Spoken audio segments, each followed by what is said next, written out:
Ye ye ye ye ye ye ye. Ada yang kebakaran jenggot nih. Kabinet merah putih di bawah pimpinan Bapak Prabowo Subianto. Ingat ya, hati-hati kalian. Sekarang Bapak Prabowo sudah merencanakan reshuffle kabinet. Ini tentu akan ada beberapa menteri yang akan kena depak.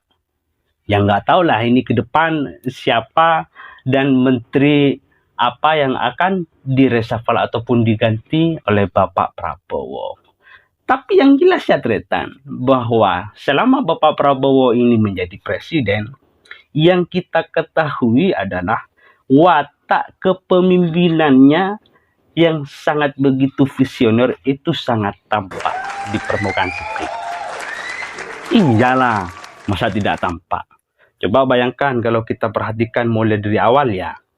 Di awal-awal, Bapak Prabowo ini pernah menghadirkan suatu kegiatan politik seperti itu. Kalau nggak salah pada waktu itu dia hadir pada acara PKB kalau nggak salah. Ya, betul kayaknya ternyata. Tahu nggak apa yang disampaikan Prabowo pada waktu itu? Bapak Prabowo secara tegas meminta kepada partai politik ataupun partai yang berkoalisi dengan Bapak Prabowo itu agar tidak mengutus kadernya menjadi menteri hanya karena ingin memakan APBN. Ayo siapa ini ayo? Pasti ada menteri yang merasakan feeling-feeling yang tidak sehat seperti ini. Ya Bapak Prabowo kan seperti itu memang modelnya ya Tretan. Jadi beliau itu apa adanya seperti itu. Coba bayangkan pada waktu itu ini ya Tretan. Dia menghadiri ke acaranya PKB. Padahal pada waktu itu PKB di 2024 kemarin dia menjadi rivalnya Bapak Prabowo. Seperti itu. PKB justru bergandengan dengan Nasdem dan PKS mendirikan Anies Baswedan dan dan Muhaimin Iskandar, yaitu ketua umum dari PKB sendiri. Nah, seiring berjalannya waktu, Prabowo Gibran ini terpilih menjadi presiden, maka rekonsiliasi partai pun dilakukan, termasuk Gerindra yang melakukan komunikasi dan koordinasi dengan sejumlah parpol yang ingin bergabung ke pemerintahan Prabowo Gibran untuk berkoalisi seperti itu. Tapi tidak berlangsung lama, PKB dan Nasdem akhirnya menyatakan bergabung. Nah, padahal waktu itu sebelum-sebelumnya Gerindra dan PKB ini sering terjadi aroma-aroma gesekan lah. Dulu kan Gerindra sama PKB ini akur, tapi pecah kemudian akur lagi. Maka secara tidak langsung Bapak Prabowo itu menyentil Muhaimin Iskandar. Ya kalau PKB sadar tentu harus hati-hatilah seperti itu. Jika Muhaimin ini dijadikan diangkat jadi menteri, ya semoga saja sinyal-sinyal yang tidak mengenakan di hati ini tidak terjadi kepada Muhaimin. Seperti itu. Sekarang pertanyaannya, kalau nanti Muhaimin yang direshuffle, akankah PKB ini tetap berkoalisi dan pemerintahan Prabowo? Nah, ini masih timbul tanda tanya ya Tretan. Ayo kita kaji ya. Kaji bersama-sama lah. Kita welcome seperti itu. Jadi Prabowo mengatakan kepada partai politik agar tidak mengutus kadernya menjadi menteri hanya ingin makan uang rakyat itu sejatinya juga menyentil parpol-parpol lain di Indonesia. Ya iyalah, kan pada waktu itu, saat itu juga Prabowo ini kan sudah jadi orang nomor 1 di Republik ini. Itu. Jadi dengan tegasnya seperti itu. Siapapun yang makan uang rakyat, maka berhati-hati. Makanya Bapak Prabowo sering menyampaikan pidato-pidato publiknya agar menteri-menteri di jajaran kabinetnya untuk membersihkan diri dari praktik-praktik kolusi, korupsi, nepotisme atau KKN. Seperti itu. Itu yang pertama ya, Tretan. Terus memasuki 100 hari, maka Prabowo ini mulai mencoba menyalurkan program makan bergizi gratis MBG sebagaimana memang janji politiknya pada Pilpres 2024 kemarin seperti itu. Nah, tidak tanggung-tanggung ya, Tretan. Maka untuk menyiasati program makan bergizi gratis ini yang insya Allah akan menyasar ke 83 juta penduduk Indonesia, maka dengan tegas Bapak Prabowo memangkas APBN 2025 sebesar 306 triliun baik dari kementerian dan lembaga. Ya, pemangkasan ini ya, Tretan, jangan dianggap bentuk kekejaman Bapak Prabowo. Bukan seperti itu. Justru Bapak Prabowo melakukan demikian ini untuk menyiasati program-program yang kurang begitu krusial, yang kurang begitu membantu terhadap rakyat, maka untuk sementara ditangguhkan. Sebelum-sebelumnya pemerintahan dan menteri-menteri di kabinet yang sering makan uang rakyat dengan bermodus kegiatan ataupun program, maka sekarang Bapak Prabowo itu menyiasati dengan melakukan efisiensi. Bayangkan 306 triliun seperti itu. Tidak hanya itu juga, Tretan, sebagai bentuk ketegasan, sebagai bentuk imparsial, satu komando, satu koordinasi, satu kebutuhan dan satu kepentingan, maka Prabowo juga memangkas transfer kas daerah, kasda. Jadi yang sebelum-sebelumnya pemerintahan itu menggembar-gemborkan APBN lalu mentransfer ke kas daerah, maka sekarang Prabowo itu juga melakukan pemangkasan. Ada sekitar kurang lebih jumlahnya ya, Tretan, 50 triliun seperti itu. Nah, bayangkan yang 50 triliun ini ya, Tretan, diantaranya adalah tentang program belanja pegawai, terus belanja alat ATK itu, alat tulis kantor seperti itu. Jadi sama Bapak Prabowo ini kurang begitu penting, makanya dipangkas seperti itu. Nah, bagi saya ini baguslah seperti itu. Jadi ke depan dengan langkah-langkah Prabowo yang begitu objektif ini ya, tentu kita akan merasakan kesederhanaan jadi negara dan bangsa seperti itu.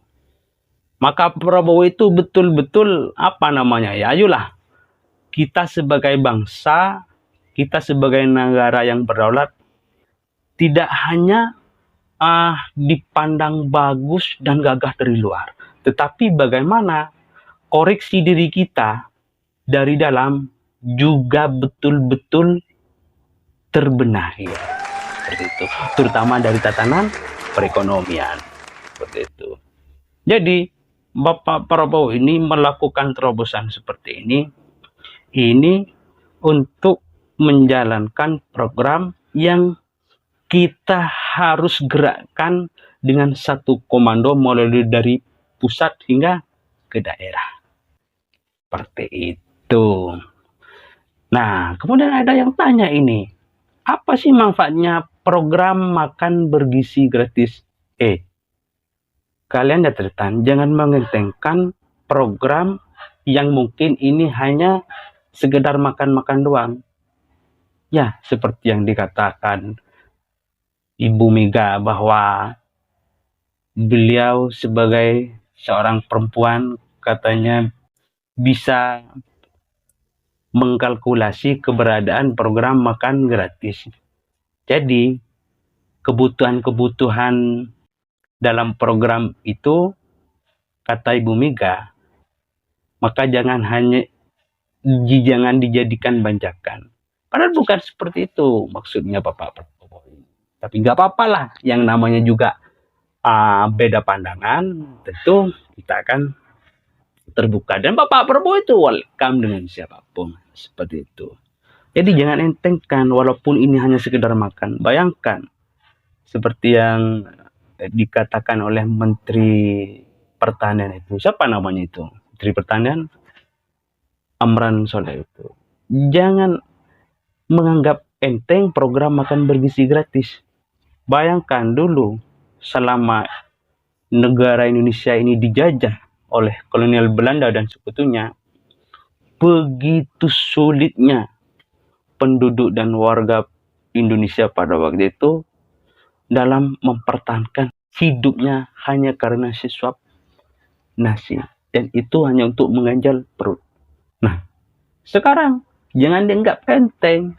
Justru dengan hadirnya program ini akan menjadi pengikat. Ini akan menjadi simbol kesetiaan. Simbol pembelaan kepada rakyat kecil. Yalah, mungkin kita berada di tanah Jawa. Ya mungkin, ini kan tanda kutip ya tretan. Kebutuhan-kebutuhan ekonomi kita mungkin sudah cukup. Tapi coba kita bayangkan bagaimana dengan warga Indonesia yang berada di wilayah bagian timur. Seperti Papua misalkan. Apakah beliau tidak akan, apakah mereka tidak akan apakah mereka tidak butuh terhadap program perekonomian pemerintah? Tentu sangat membutuhkan, apalagi terhadap program makan bergizi gratis seperti itu. Dan ini harus menjadi sikap dan tolok ukur kita bersama, seperti itu ya Tretan. Nah, dalam waktu beberapa bulan ke depan ini, Prabowo maka tidak akan segan-segan akan mereshuffle menteri-menterinya. Pertama, dia yang tidak bekerja. Dua, dia tidak mengikuti perintah dan instruksi Prabowo selaku presiden. Dan yang ketiga, ini dipastikan menteri yang sering membuat gaduh publik. Tentu kalian sudah tahu kan siapa itu, ayo. Siapa itu, ayo kita perhatikan yuk Tretan, mulai dari awal sejak Prabowo membentuk jajaran kabinetnya. Ayo, siapa pertama yang sering membuat gaduh publik? Ayo, siapa? Ayo. Ya, saya yakin ini. Siapa namanya? Siapa itu? Menteri HAM itu. Ya, itu Menteri HAM. Kemudian yang kader di PDI itu, saya kok lupa ini ya Tretan. Siapa itu namanya? Ara itu. Ya betul, Ara. Ya, aduh, siapa itu namanya? Ya, Menteri HAM itu dipastikan akan direshuffle. Siapa namanya itu? Mau ya Tretan, kita cari sendiri seperti itu. Terus siapa lagi yang dipastikan ini akan direshuffle? Yalah, bukan hanya di jajaran menteri nih, ada juga di jajaran wakil menteri. Ya sah-sah saja lah kalau Prabowo ini melakukan reshuffle. Namanya juga butuh penyegaran. Seperti itu.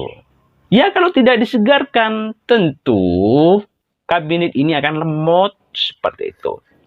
Dan akan berpengaruh terhadap daya-daya konsentrasi menteri lain yang semangat.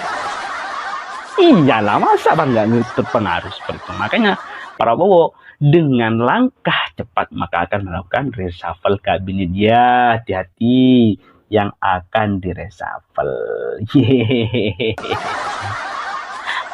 Nah, di sini ya Tretan, banyak pelajaran sebetulnya yang kita ambil dari kiprah dan perjalanan Bapak Prabowo.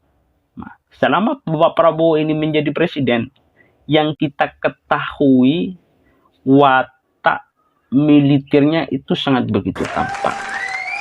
Bahkan ada yang mengatakan, jika Prabowo jadi presiden, maka mod Soeharto itu akan kembali terjadi di Indonesia. Ya nggak apa-apa lah.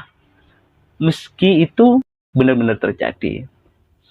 Mayoritas penduduk, mayoritas masyarakat itu menginginkan kondisi negara dan bangsa itu seperti zaman era Soeharto. Kenapa masyarakat begitu menginginkan? Karena pada waktu itu keadaan negara dan bangsa itu betul-betul begitu aman dan kondusif. Ya maklumlah, mungkin pada waktu itu kan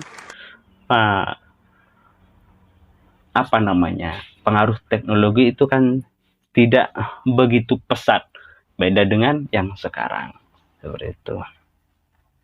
Ya nggak apa-apa, Prabowo bisa menyesuaikan dengan pada masa-masa pemerintahan Soeharto, mungkin dengan lain cara. Seperti itu ya Tretan. Pokoknya saya bangga sekali ya Tretan, punya Presiden Prabowo. Ya sudahlah, yang suka nyinyir, yang di luar silakan nyinyir, nggak apa-apa. Oke, terima kasih. Cukup sampai di sini dulu ya Tretan.